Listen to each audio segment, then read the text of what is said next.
Gold trusted gold buyers మీరు తాకట్టు పెట్టిన బంగారాన్ని విడిపించి ఈ రోజు ఉన్న మార్కెట్ ధరకు కొనబడును.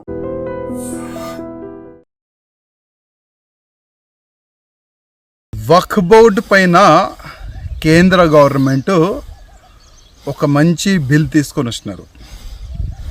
ఆ బిల్కి వ్యతిరేకంగా ఓవైసీ అంటే హైదరాబాద్ పార్లమెంట్ సభ్యుడు ఈరోజు సాయంత్రం దారుసలాంలో వక్ఫ్ బోర్డ్ బిల్ అగ్నిస్ట్గా ఒక బహిరంగ సభ పెట్టిండు.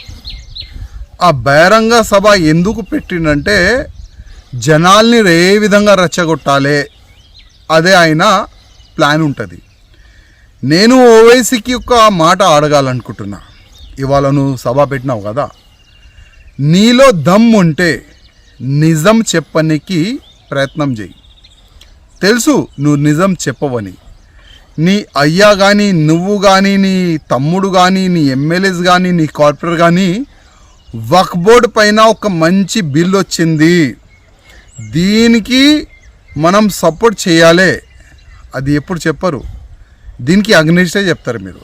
ఎందుకంటే వక్ఫ్ బోర్డ్ ల్యాండ్ని అమ్మిపించిన మీరే, వక్ఫ్ బోర్డ్ ల్యాండ్ని కబ్జా చేసినారు మీరే, వక్ఫ్ బోర్డ్ ల్యాండ్ని తక్కువ డబ్బుల్లో రెంట్కి తీసుకున్న మీరే. ఇవాళ ఓల్డ్ సిటీలో కానీ మొత్తం తెలంగాణలో కానీ ఎన్నో ఎకరాలు వక్ఫ్ బోర్డ్ ల్యాండ్ కబ్జా చేసి అమ్మిపించినారు మీరే. అప్పుడు మీకు యాద్ రాలేదా? వక్ఫ్ బోర్డ్ ల్యాండ్ అల్లా ఇచ్చిన ల్యాండ్, దానికి కాపాడాలి, దానికి అమ్మొద్దు, తక్కువ రెంట్కి ఇయ్యకూడదు. అప్పుడు యాద్ రాలేదా? ఇవాళ కేంద్ర గవర్నమెంటు, మోదీ గారు government, Bharatiya Janata party government వక్ఫ్ బోర్డ్ ల్యాండ్ సేఫ్ ఉండాలి ఒక మంచి ఆలోచనతోని దానిపైన ఒక బిల్లు తీసుకొని వచ్చినారు. ఇవాళ వక్ఫ్ బోర్డ్ దగ్గర 9,50,000 ఎకరాలు ల్యాండ్ ఉన్నది. అదే 9,50,000 ఎకరాల్లో ఎన్నో మడిగలు ఉన్నది, షాపింగ్ కాంప్లెక్స్ ఉన్నది, అగ్రికల్చర్ ల్యాండ్ ఉన్నది. అసలు ఆ డబ్బులు ఎక్కడ పోతుంది? అదే డబ్బులు సరిగైన యూజ్ కావాలి, దాని గురించే ఇది బిల్లు. ల్యాండ్ ఎవరు కూడా అమ్మకూడదు, దాని గురించే ఇది బిల్లు. తక్కువ రెంట్కి ఎవరికి కూడా లీజ్కి ఇవ్వకూడదు, దాని గురించే ఇది బిల్లు. ఇది వక్ఫ్ బోర్డ్ అగ్నిస్ట్ కాదు, ఇది బిల్లు వక్ఫ్ బోర్డ్కి ఫేవరబులే ఇది బిల్లు. అది నిజం చెప్పనికి నీకు దమ్ ఉంటే సభలో చెప్పు ఇవాళ. కానీ నీ ప్లాన్ ఏంది? నీ ఆలోచన ఏంది? వక్ఫ్ బోర్డు బిల్లు పైన తప్పుగా మాట్లాడాలి, వక్ఫ్ బోర్డు బిల్లు తప్పు ఉన్నది, దాని అగ్నిస్టే మాట్లాడాలి, అది కదా నీ ఆలోచన. కానీ ఒక్క మాట యాద పెట్టుకో, యావత్ భారతదేశం ముస్లిమోలు ఇవాళ మేలుకోవాలి, సమయం ఉన్నది. ఇది చాలా తప్పు చేస్తున్నారు ఈ ఓవైసీ.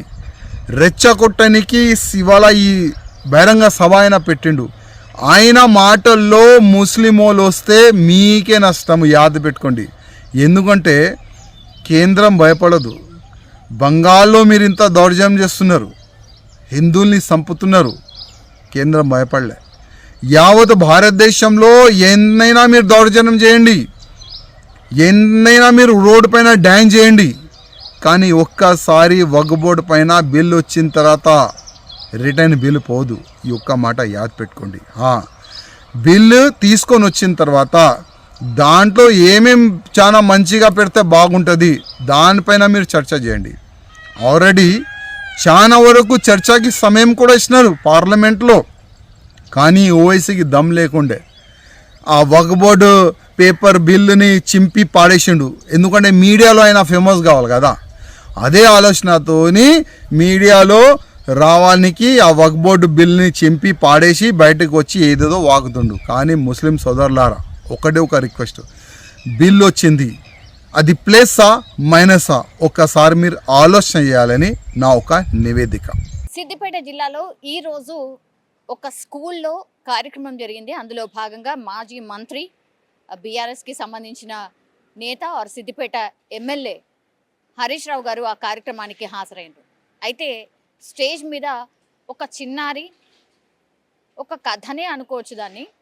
నిజంగానే తాను పడుతున్న ఆవేదనను ఒక చిన్న కథలాగానే చెప్పింది.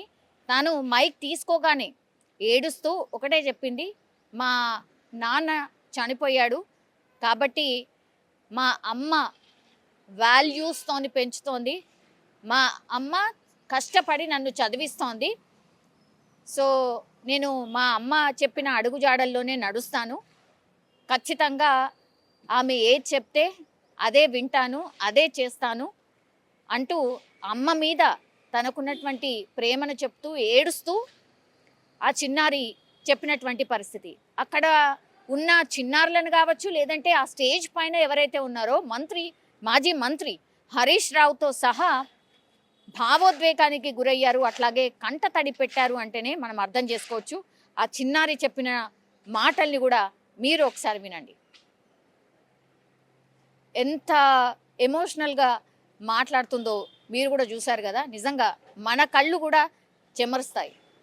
ఆ చిన్నారి చెప్పింది మరి అంటే ఆమె అప్పుడే అంత మ్యాచ్యూర్డ్గా ఆలోచిస్తోంది, అంత బాగా అర్థం చేసుకుంది అని అంటే హ్యాట్స్ ఆఫ్. నిజంగా చిన్నారికి హ్యాట్స్ ఆఫ్. ఆమెకి నాకు తెలిసి I think 5th or 6th క్లాసో చదువుతుండొచ్చు మేబీ.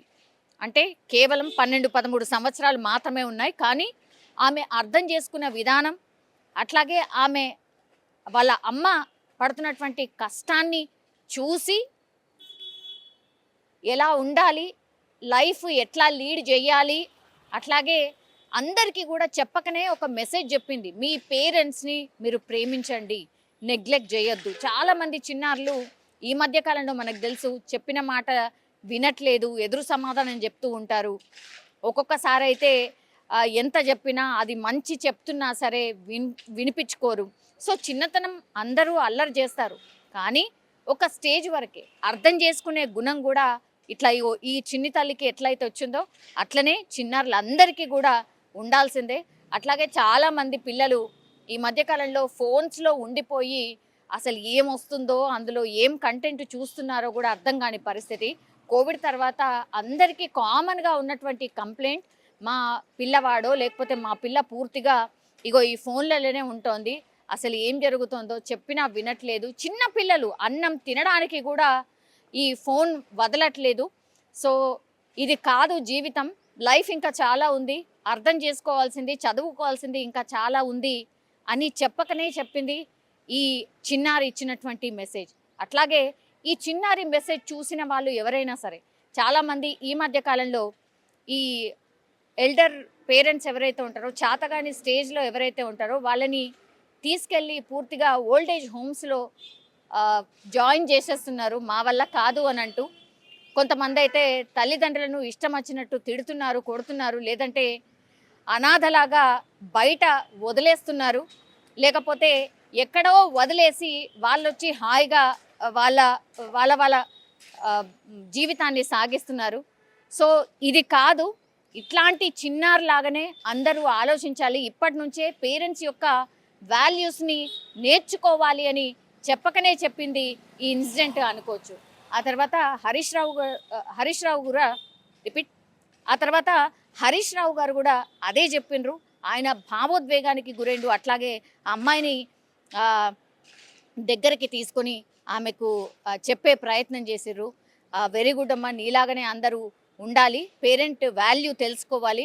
అందరూ పిల్లలందరూ నాకు ఒక ప్రామిస్ చేయండి, మేము పేరెంట్స్ని నెగ్లెక్ట్ చేయం, పేరెంట్స్ చెప్పినట్టుగా వింటాం, అమ్మ చెప్పిన నాన్న చెప్పిన మాట వింటాం, అట్లాగే ఫోన్స్లో ఎక్కువ ఉండం, సో సరిగ్గా చదువుకుంటామంటూ ప్రామిస్ చేయండి అంటూ కూడా హరీష్ రావు మాట్లాడినటువంటి సిచ్యువేషన్. నిజంగా అంటే రాజకీయ నాయకులు అది వేరు, బట్ కొన్ని టైమ్స్ మీరు ఎంత పెద్ద లీడర్ అయినా, మీరు ఏమైనా సరే కొన్ని సందర్భాల్లో ఇమోషనల్ మూమెంట్స్ కూడా ఉంటాయి. అది కూడా ఈరోజు హరీష్ రావు గారు ఎదుర్కొన్నట్టు అయింది. అట్లాగే ఆ చిన్నారి మాటలు విన్న వాళ్ళు ఎవరైనా సరే చెలించక మానరు. సో నిజంగా ఆ చిన్నారికి ఆల్ ది బెస్ట్, అట్లాగే హ్యాట్స్ ఆఫ్.